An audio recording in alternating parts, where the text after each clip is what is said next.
L'invité de ce Smart Impact, c'est Karine Gins. Bonjour. Bonjour Thomas. Bienvenue, vous êtes la directrice générale de Vitra France. Vitra, c'est une marque suisse de meubles. C'est quoi? C'est d'abord une histoire familiale, on peut dire ça? Exactement, c'est une entreprise qui existe depuis 90 ans, entreprise familiale, 3e génération. Nous faisons du mobilier design pour l'habitat, les espaces tertiaires, les bureaux, les hôtels. Et nous travaillons avec des grands noms du design. Oui.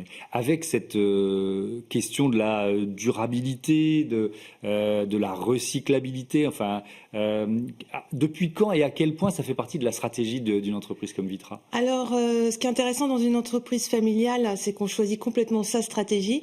Et ce qui est assez unique chez Vitra, c'est qu'on avait à la base une mission commerciale qui ensuite a été, on a rajouté un pilier.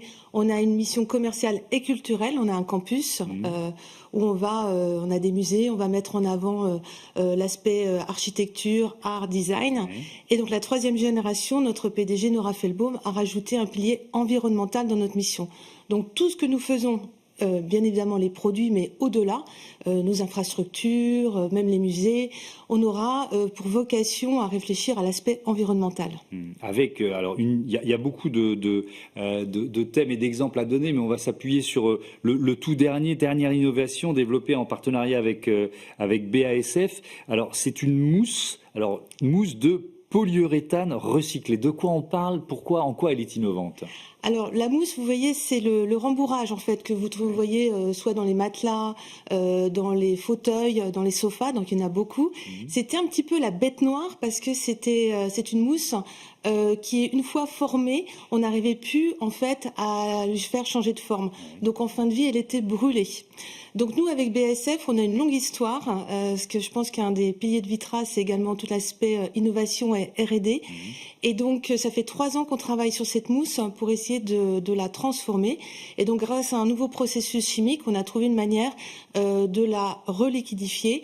Donc, ce sera une nouvelle mousse et elle pourra repartir dans une deuxième vie et être recyclée en fin de vie. Alors, pour l'instant, il y a plusieurs modèles à partir de cette mousse? Oui, alors pour le moment, tous nos sièges de travail, donc là, à partir de mars 2025, tous nos sièges de travail sont dans cette mousse et on a également notre produit iconique, le Launcher, qui est dans cette mousse et au fur et à mesure, on va l'introduire dans tous les produits. D'accord. Est-ce que ça veut dire que quand vous lancez une innovation comme celle-là, vous imaginez aussi le processus de récupération? Parce qu'il y a une logique de filière et de recyclage derrière. Exactement. Donc là, pour le moment, on a une exclusivité d'1 an sur cette mousse, mais l'idée, c'est qu'elle soit accessible à toute l'industrie, puisque effectivement, pour mettre cette filière de recyclage, il faut du volume.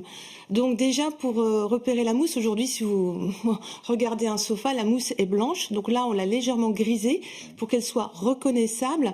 Et donc aujourd'hui, on espère que les confrères, les autres industriels vont la prendre pour qu'on puisse vraiment, qu'elle puisse avoir un impact. Alors ça, c'est votre dernière innovation. Il y en a eu d'autres sur les matériaux, parce que c'est là-dessus que vous travaillez prioritairement, j'imagine. Exactement. Les matériaux, c'est un gros impact sur l'empreinte carbone. On a toujours été très en amont sur ces sujets. Par exemple, le plastique, qui est une matière qu'on utilise également beaucoup, parce qu'elle est facilement moulable, transformable. On a passé tous nos plastiques quasiment depuis 2020 en plastique recyclé. Donc un de nos classiques, peut-être la chaise IMS qu'on connaît bien maintenant, est en plastique recyclé, ce qu'on appelle post-consommation. Donc c'est du plastique qui est issu en fait de nos déchets ménagers, donc les pots de yaourt, ce genre de choses, qui sont transformés en espèces de granulés. Et donc l'avantage, c'est que non seulement c'est un matériau recyclé, mais on pourra le recycler, il sera recyclable. Donc il n'y aura pas une vie, mais il en aura plusieurs. Oui. Avec une question, alors parce que là vous parlez de modèles qui existent depuis longtemps, qui sont effectivement devenus assez iconiques, mais si on raisonne sur l'ensemble du cycle de vie d'un produit, ça veut dire qu'il faut déjà le concevoir différemment pour qu'il soit plus facilement recyclable? Oui. Effectivement, en fait, on n'y pense pas, mais il faut penser à tout le cycle de vie. Donc 80% de l'impact du produit va venir lors de sa conception, parce que c'est au moment de la conception qu'il faut penser à la réparation, qu'il faut penser à la séparation des éléments. Et nous, c'est quelque chose sur lequel on est très attentif. Par exemple, ce qu'on veut, c'est que les produits puissent être réparés, donc on puisse accéder facilement à un composant. Quand vous cassez une chaise de travail, que vous puissiez changer que la pièce qui est cassée. Donc ça suppose une conception différente pour que chaque pièce soit amovible en quelque sorte. Exactement. Si donc on va réfléchir déjà à réduire le nombre de pièces, avoir le moins de matière possible, et également on va penser à la réparation. Donc par exemple, dans l'ameublement, les tissus, c'est un problème parce qu'ils s'abîment, on peut les tacher. Donc là, nous, on n'utilise plus de colle depuis très longtemps, plus d'agrafes, mais maintenant, les dernières générations de nos sofas, mais également siège de travail, le siège Mint, c'est un siège où même l'utilisateur va pouvoir changer lui-même la housse et donc la nettoyer. Et donc ça va permettre au produit de durer le plus longtemps possible. Est-ce que, avec par exemple les entreprises qui sont vos clientes, il y a du B2B et du B2C, mais avec les entreprises, est-ce qu'il y a une logique justement, je ne sais pas, de partenariat ou de mensualisation ou de contrat pour donner justement une seconde vie aux produits que vous leur proposez? Tout à fait. Aujourd'hui, il y a une forte appétence, soit dans le service public ou dans les entreprises privées, pour aussi baisser leur empreinte carbone et notamment utiliser des produits de seconde main ou des produits reconditionnés. Donc nous, on a mis en place notre filière. On a démarré en 2018 pour les particuliers. Donc on a des outlets qu'on appelle des Vitra Circle. On en a 3 en Europe où on peut acheter des produits d'occasion. Mais le nerf de la guerre, là il y a le plus volume, il y aura le plus fort impact, c'est pour les entreprises. Et donc on lance également le Vitra Circle pour les entreprises où on pourra acheter des produits qui seront reconditionnés. Donc c'est comme pratiquement des produits neufs, ils auront déjà une vie.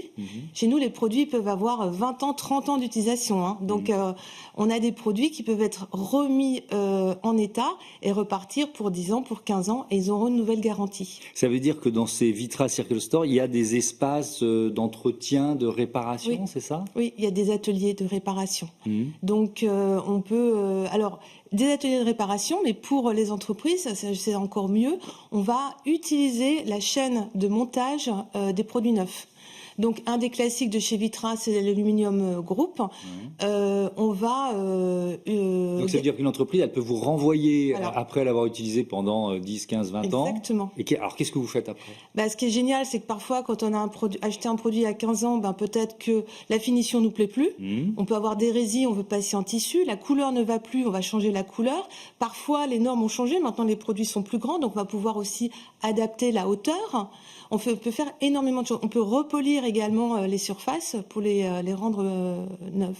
Ça veut dire, là je me place toujours du côté du chef d'entreprise ou du directeur ou directrice des achats, il va pouvoir quasiment avoir du mobilier qui paraîtra neuf alors qu'il ne l'est pas, c'est ça? Exactement. Et c'est moins cher que du neuf? C'est moins cher que du neuf. Alors après, c'est un peu l'offre et la demande. Donc on a un site qui est accessible donc à nos partenaires, donc nos distributeurs, et sur lequel ils peuvent voir en fait ce qui est disponible. Donc par exemple, vous cherchez un produit spécifique, vous n'êtes pas sûr de le trouver. Néanmoins, vous allez trouver quelque chose, vous pouvez le réserver.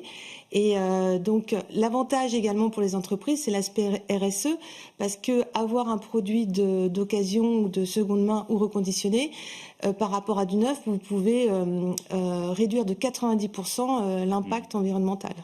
Avec une part de recherche et développement qui est évidemment importante, je vous écoute depuis une dizaine de minutes forcément, c'est quel pourcentage du chiffre d'affaires? Vous y consacrez combien d'argent et d'énergie finalement à l'innovation? Alors on y consacre beaucoup. Je pense qu'on travaille des grands noms du design comme les frères Bouroulec, et je pense que tous les gens apprécient énormément pour travailler avec Vitra parce qu'on n'abandonne jamais.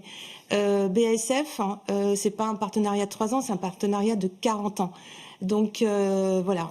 Ça veut dire que cette mousse-là, on a commencé par ça, on va terminer, boucler l'interview avec, ça prend combien de temps, combien d'années avant de la mettre au point? Celle-ci, ça a pris 3 ans. 3 ans de recherche et développement. 3 ans de recherche et développement. Il y a eu des moments où vous vous êtes dit, on n'y arrivera pas, c'est pas possible. Alors, peut-être pas sur cette mousse, mais sur la chaise Pantone, qui était la première chaise en porte-à-faux. On a mis presque... Il y a eu un développement de 40 ans. Elle est sortie. on l'a mise sur le marché, après le matériau n'était pas assez bon, on l'a reprise, etc. Et aujourd'hui, les gens, il y a beaucoup de copies par exemple, n'imaginent même pas la recherche qu'il y a derrière et l'avancée technologique qu'il y a eu pour avoir ce produit. Merci beaucoup Karine Gins et à bientôt sur Bismart for Change. On passe à notre débat, comment mieux stocker l'électricité produite par les énergies renouvelables.